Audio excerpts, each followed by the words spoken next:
অবশেষে স্বাধীনতার সুখ পেলাম। আমি ১৯৭১ সালের স্বাধীনতা দেখিনি, আমি ২৪-এর স্বাধীনতা দেখেছি।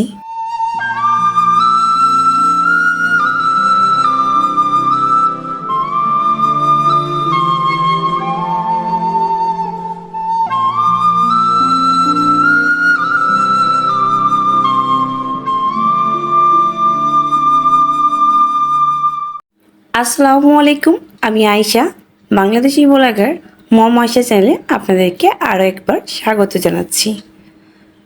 ভিডিওটাও বেশ কয়েকদিন আগের করা, মন মেজাজ দুটোই খারাপ ছিল, যার কারণে ভিডিওটা দেওয়া হয়নি আর ভয়েস ওভারও করা হয়নি। তো আজ যেহেতু মন ভালো আছে, তো ভাবলাম সকাল সকাল আজকে ভয়েসটা দিয়ে দিই। তো এই যে এখন যে রান্না বাড়া দেখছেন, জুলাই মাসে আমার ম্যারেজ ডে ছিল, তো সেই হিসেবে রান্না করেছিলাম। বুঝতে পারছেন যে ভিডিওটা কতদিন আগের। তো যেহেতু আমাদের অনেক বীর সন্তানরা মারা গিয়েছে, তার জন্য আর আমি ভিডিওটা শেয়ার করিনি। আমি যখন ক্লাস 9-এ পড়তাম, তখন আমার একটা ভাই ছিল, 6 বছর বয়সে সে মারা যায়। তো আমি জানি যে ভাই হারানোর বেদনাটা কতটা কষ্টের হয়ে থাকে। আমার মা জানে সন্তান হারানোর বেদনাটা কত কষ্টের। আজও পর্যন্ত ভাইয়ের কথা মনে পড়লে কান্না পায়। আমাদের এলাকায় অনেক বড় মাহফিল অনুষ্ঠান হয়, আর সেই মাহফিল অনুষ্ঠানের 2 দিন আগেই আমার ভাই মারা গিয়েছিল। এখনও পর্যন্ত ওই মাহফিল অনুষ্ঠানটা হলে আমার মা তার আগ থেকেই কান্নাকাটি শুরু করে দেয়। তাই এখন আর ইচ্ছা করে ভাইয়ের নাম আর ভাইয়ের কথা মার সামনে বলি না, কারণ মা খুব কান্নাকাটি করে। আর এই যে সোনার টুকরো ভাইয়েরা মারা গিয়েছে, তাহলে তাদের মায়েদের স্বজনদের কী অবস্থা হচ্ছে তা আমরা বুঝতে পারি। আসলে তাদেরকে সান্ত্বনা দেওয়ার কোনো ভাষা নেই। আল্লাহ তাদেরকে ধৈর্য ধারণ করার ক্ষমতা দিক। যে মার তার সন্তান হারিয়েছে, তাকে আল্লাহ ধৈর্য ধরার ক্ষমতা দিক। যে ভাই তার ভাইকে হারিয়েছে, তাকেও ধৈর্য ধরার ক্ষমতা দিক। আজ যে আমরা চরম স্বাধীনতার সুখ উপভোগ করছি, এই সুখে শুধুমাত্র যে আমার সোনার টুকরো ভাইয়েরা চলে গিয়েছে তা কিন্তু নাই। আমার সোনার টুকরো বোনেরাও, তারা অনেকেই মারা গিয়েছে, তারা অনেকে অসুস্থ আছে।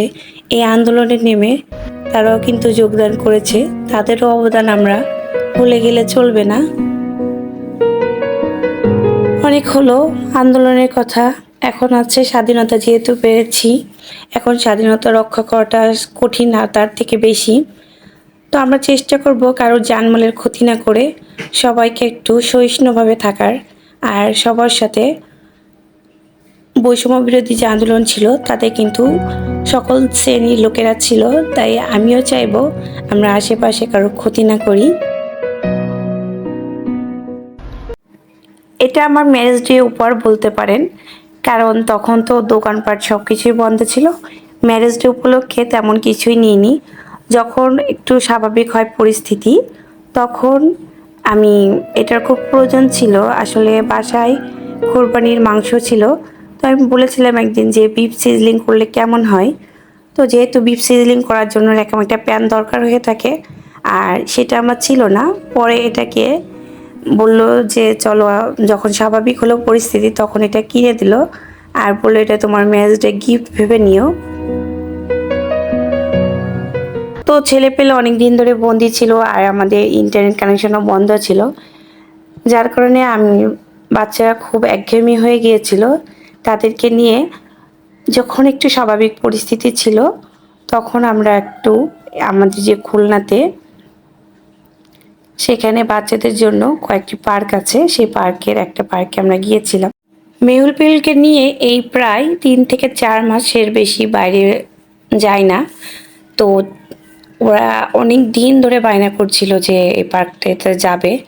তো আসলে ভালো লাগছিল না বাইরে বেরোতে, তারপরও জোর করে একদিন গেলাম।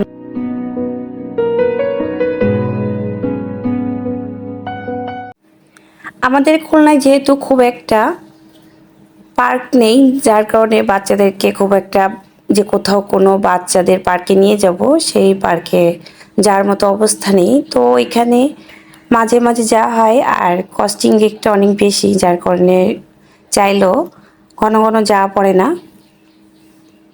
তো যাদের বাচ্চা আছে তাদেরকে এখানে নিয়ে আসতে পারেন, 1 ঘন্টা সময় এখানে থাকে। আর 1 ঘন্টা সময়ের মধ্যে যতগুলো রাইড আছে সব রাইডে তারা উঠতে পারবে। আমার সাথে আমার ছোট বোনটা আর আমার ছোট ভাইটাও গিয়েছিল।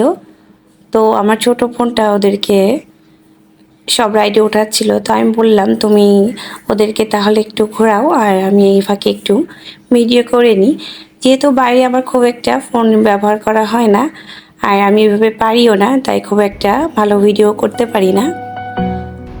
আমার আজকে ভিডিওটা যদি আপনাদের কাছে ভালো লেগে থাকে তাহলে প্লিজ আমার চ্যানেলের পাশে থাকবেন।